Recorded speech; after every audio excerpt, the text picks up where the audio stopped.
Alright y'all, we are back with another video. I know it's been a bit since the Lilith video. Kind of been procrastinating a little bit, you know, finishing up school, all that. Today, we are reviewing the Taco 75 from KVD fans, or KVD fans, as the Andy fans know it. And this board is nice. Now, I consider this board in the mid-range, okay? And in my brain, you know, and, you know, this is very subjective, you know?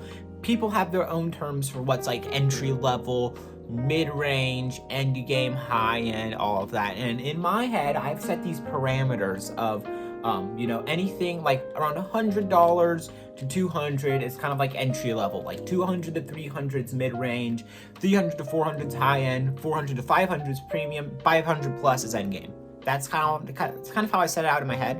And all this is excluding shipping, because shipping is not part of the board's value, because that money does not go to the designers of the board. And so this lands at $270, $280, I think, around there. That's probably what I got off the top of my head. And yeah, for the price, this is crazy. And what really sucks is this board, you have to get it overseas. So shipping will kill you, just like Geonworks shipping, which I've already talked about a ton. It sucks. It's really expensive. It's dumb. No one wants to pay it, but it is what it is. And that's what I had to do to get this keyboard. And this keyboard is not for myself. This is a commissioned keyboard.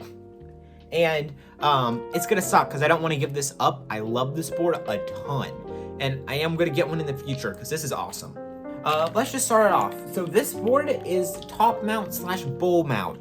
Now, bowl mount, I tried it. It's really weird. The whole PCB assembly feels really unstable and it like shifts the whole thing around. However, top mount, I built this with top mount because I didn't like bowl mount, and top mount is very, very nice. Very consistent sound, just like how top mount normally is. No mounting points directly under the spacebar, and it sounds fantastic. I put Owl Labs Neons in here too, and they're like super loud. It sounds better on the desk, but that's the general idea. It's loud. It's really, really nice. This board also has a big fatty of a brass weight. It's really heavy. This is heavier than any board I've owned, which, you know, tops the W1, which you can see like right there.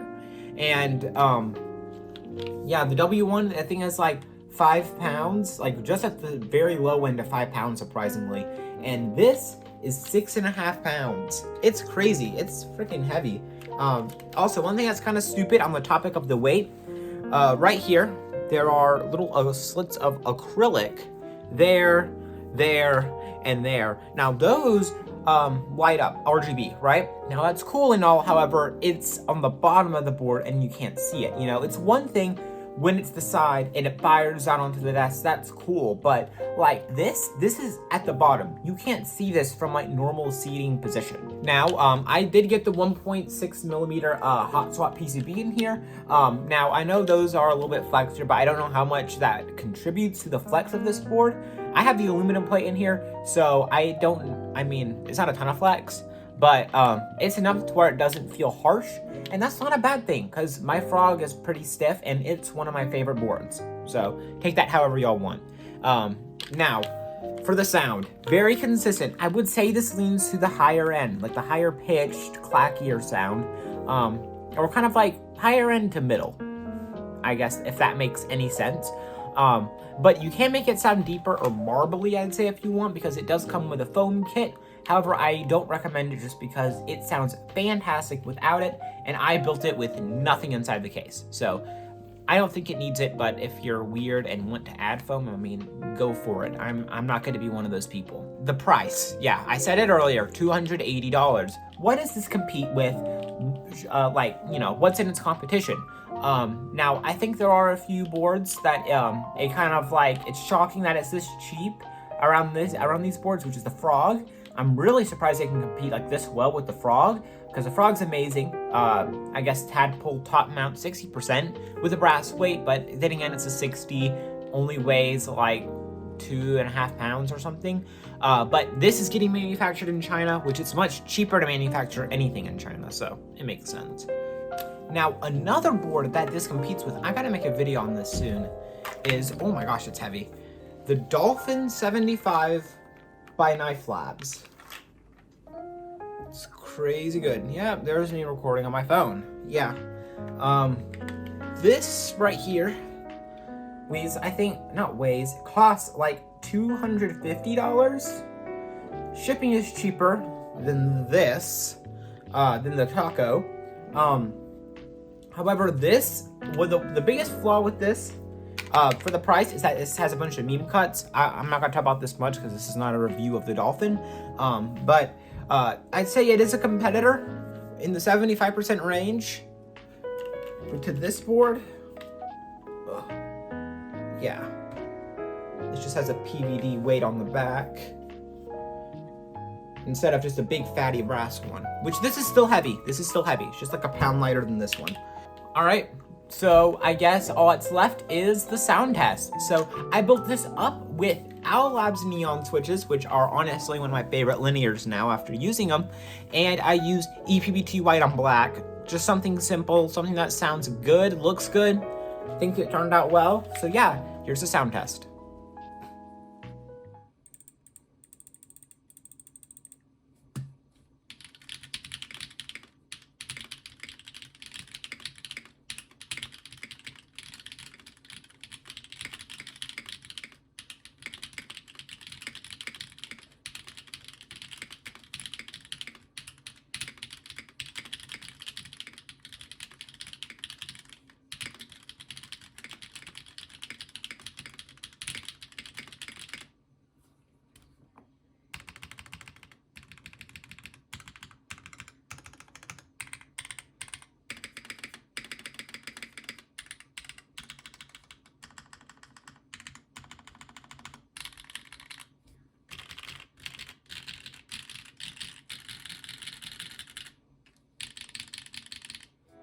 So yeah, that's how it sounds. I think it sounds pretty solid.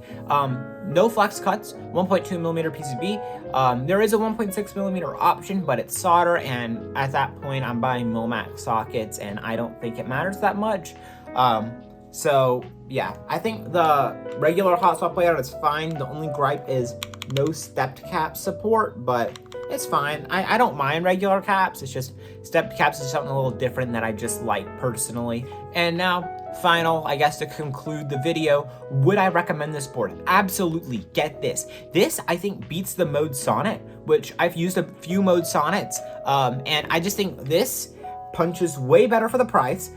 This, you don't have like as many options, I get it, but with what you can get, it's really good. I mean, the only gripe is that it doesn't come with a carrying case. I mean, the Sonnet doesn't either, to be fair. But this is, it's crazy. It's crazy. There isn't as much configurable options, but what it does come with, I think, strikes above the Sonnet, in my opinion. So yeah, I mean, you don't get stack mount support, but I mean, the top mount slash bull mount, if you're weird, on here is really good, and I'd say competes pretty well with the Sonnet. Colors are more vibrant with the on here compared to the Sonnet, so if you want something that will definitely be a statement piece on your desk, this is a fantastic board to go for. I'm definitely going to try to pick one of these up maybe in January or like February, I don't know. Whatever comes around, I'm going to try to pick one of these up because this board is awesome. I'm sad I have to give it away, but the person that's getting it is going to love it. It's a fantastic board, and I know he's probably watching it when he gets it. So yeah, that's all I got. Thank you for watching. Make sure to comment for the algorithm, like the video, subscribe if you want. And yeah, Canon Keys, please sponsor me. Adios.